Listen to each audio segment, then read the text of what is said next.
वहीं आगामी उत्तर प्रदेश में होने वाले लोकसभा चुनाव और निकाय चुनाव को लेकर के सभी पार्टियों ने अपना रुख साफ कर दिया है और इससे यह अंदाजा लगाया जा सकता है कि निकाय चुनाव हो या लोकसभा चुनाव हो, सभी पार्टियों ने अपनी अपनी कमर कसनी शुरू कर दी है।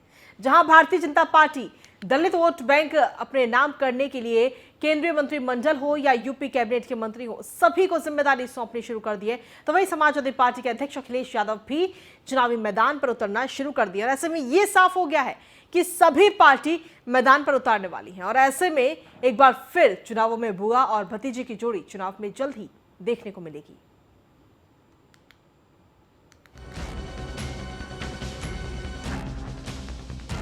यूपी चुनाव में इस बार बुआ और भतीजे की जोड़ी देखने को मिलेगी, लेकिन इस बार बुआ तो ही रहेंगी, लेकिन भतीजा आकाश आनंद होंगे।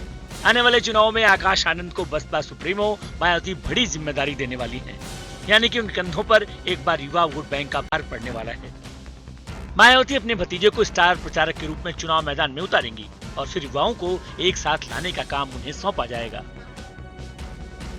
वहीं अगर बात की जाए आकाश आनंद को मिलने वाली जिम्मेदारी की, तो इस बार के निकाय चुनाव में ही फैसला हो जाएगा कि बसपा सुप्रीमो मायावती लोकसभा चुनाव में उनको कैसे उतारेंगी, क्योंकि पहले ही मायावती उन्हें बीएसपी कोऑर्डिनेटर का पद दे रखा है या पश्चिम उत्तर प्रदेश में एक सक्रिय भूमिका निभा रहे हैं। ऐसे में बीजेपी के प्रवक्ता हीरो वाजपेयी का कहना है कि मायावती उन्हें कोई भी जिम्मेदारी दें, उसका कोई असर नहीं पड़ने वाला, क्योंकि उनके लिए ये निकाय चुनाव ही किसी परीक्षा से कम नहीं है। अगर वो इसमें पास हो जाते हैं तो फिर न उन्हें लोकसभा की जिम्मेदारी मिलेगी। मायावती अपना उत्तराधिकारी अगर आकाश को बनाने जा रही है, उनकी पार्टी का आंतरिक मामला है और देखा जाए तो पारिवारिक मामला है।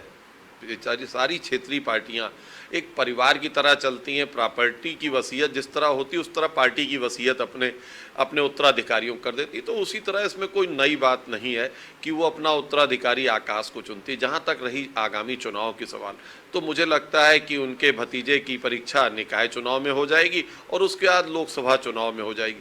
ऐसे ही करके मुलायम सिंह यादव ने तस्तरी में परस के सत्ता दी थी अखिलेश को और लगातार 4 चुनाव अखिलेश हार चुके हैं उसी विरासत को लेके। तो मुझे लगता है विरासत की लड़ाई में जो आगामी आने वाले युवराज हैं लगातार फेल होते जा रहे हैं, चाहे वो राहुल हो, चाहे अखिलेश हो और चाहे मायावती का नया भतीजा आकाश हो।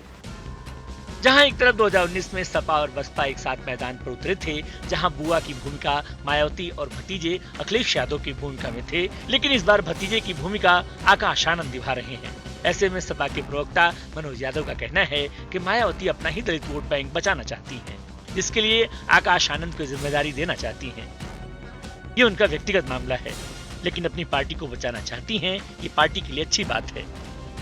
कौन सी जिम्मेदारी बहन जी देना चाहती हैं आकाश आनंद को?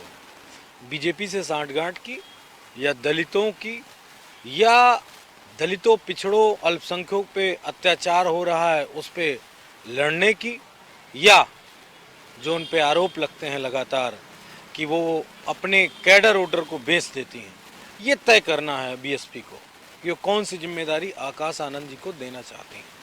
समाजवादी पार्टी ये जरूर उम्मीद करती है कि बीएसपी को अपना रिफॉर्म करना चाहिए। बड़ा नुकसान दलितों, पिछड़ों का हुआ है सिर्फ इस वजह से कि मायावती जी कमज़ोर रहीं, मायावती जी खामोश रहीं, मायावती जी ने बीजेपी के साथ सांठगांठ की।